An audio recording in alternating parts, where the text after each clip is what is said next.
I'm going to start to live. Get out of my road. Think. Do you know that our paradigms literally control how we use our time? Do you know that we all get exactly the same amount of time? There's no one that gets any more time than anybody else. The hobo that's sleeping on the street, they get as much time as the industrialist that's, you know, one of the most successful people on the planet. I remember having breakfast with Earl Nightingale one day. I mean, he was my mentor, my idol, and I eventually went to work with him. And whenever I was with him alone, I always had a half a dozen well-prepared questions. Again, we were having breakfast in downtown Chicago one day. We were down in a speaking engagement, and early in the morning, he lived downtown. He said, well, why don't we go over to, I don't know, whatever hotel it was, and have breakfast? I said, absolutely, yeah, I'd like that, you know. Whenever I could get alone with him, I'd get alone with him. So we're sitting having breakfast this morning, and I said, Earl, now, he was the most listened to man in the history of the broadcasting industry at the time. Earl Nightingale literally started the personal development business, he and his partner Lloyd Conant, as far as we know it today in recorded fashion. And I said, Earl, how did you learn to master time management? I could still hear his fork hitting the plate. And he looked at me and said, what are you talking about? He said, I never mastered time management. Nobody masters time management. He said, time can't be managed. He said, I merely manage activities. He said, I just keep a sheet of paper and I write things I have to do on them, and then I do them.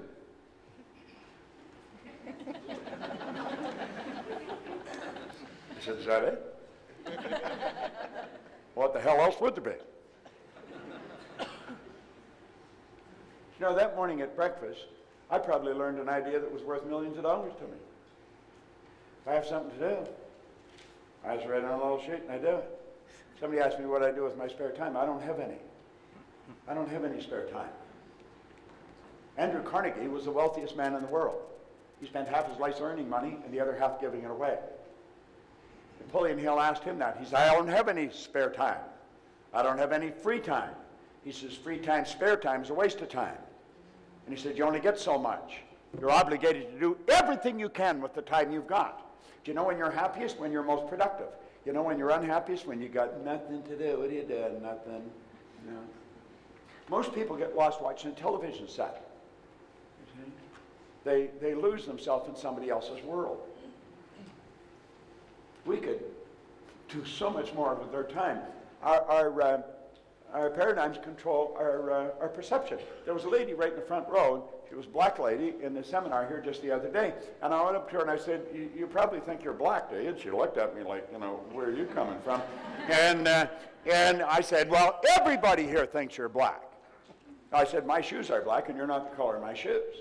And I said, everybody thinks I'm white. My shirt's white and I'm not the color of my shirt. Do you know if you ever saw a white person, you'd probably get scared. Look at the white! Look at them! You would. Why do we say they're black and I'm white? We're programmed. See, we don't even see with our eyes. We see through our eyes. We see with cells of recognition in our brain. That's why two people can look at the exact same thing. One sees something the other doesn't see. Somebody see what Sean was explaining and see, my God, that's just phenomenal. And I'm going to make a decision.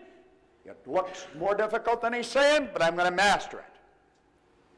Next year, this time, they'd have an enormous income. Somebody else is looking at it, that's interesting. They're not, but the idea is, you see. It's perception. It's how do you see. Like, this room looks totally different to you than it does to me. I see an acre of eyeballs out there. You see one guy and a bunch of screens.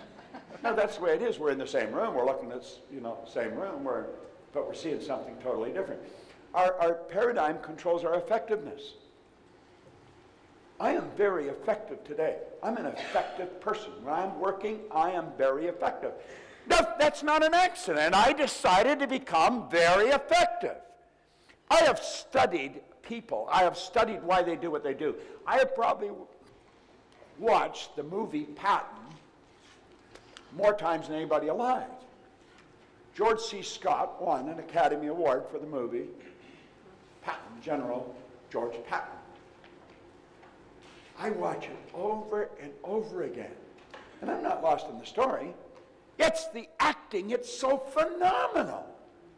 And compare that to a sales presentation. I watched that and Lawrence of Arabia. You watch Peter O'Toole or Omar Sharif in Lawrence of Arabia, it's phenomenal. Watch Peter O'Toole on that camera, on that camel. The camera is that's close up on his face. He believes he's Lawrence. He's become Lawrence. What happened? He got a script. He read the script. He reread it. He memorized it. He studied it. He internalized it. And he became Lawrence. George C. Scott became General Patton. Well, you know, you can learn something by watching these people.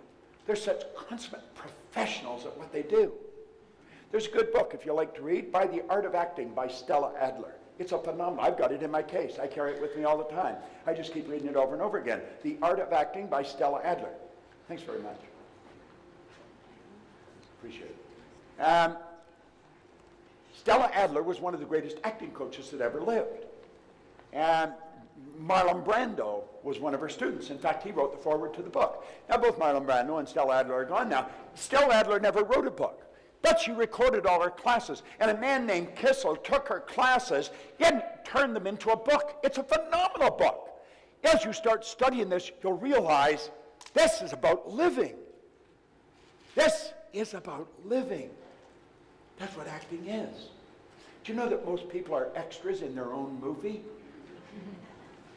They're not the star of their own movie. We should be the star in our own movie. We want to study this. Really study it. There's so many wonderful lessons about life. And you start to look at what you're doing, you say, how good am I at it? Am I really a pro at this? You're supposed to have a guy here, he was here last year, Chris Guerrero. I guess he's a friend of Sean's and mine. And Chris started to listen to what I talk about. He joined our coaching program. I met some people this morning at the breakfast that are in our. We have a 13-month coaching program. If any of you are interested, I'll show you where to go. But Chris was a pretty smart guy, but he wasn't winning. He said, he sent me a letter. He stayed in the coaching program. I think he signed up for 2 or 3 years. Each year he'd sign up again. And he sent me a letter, here maybe a year or so ago, and he said, I want you to know that I had to put 3 or 4 credit cards together to get in your coaching program. But he said, I just had my first $1 million month.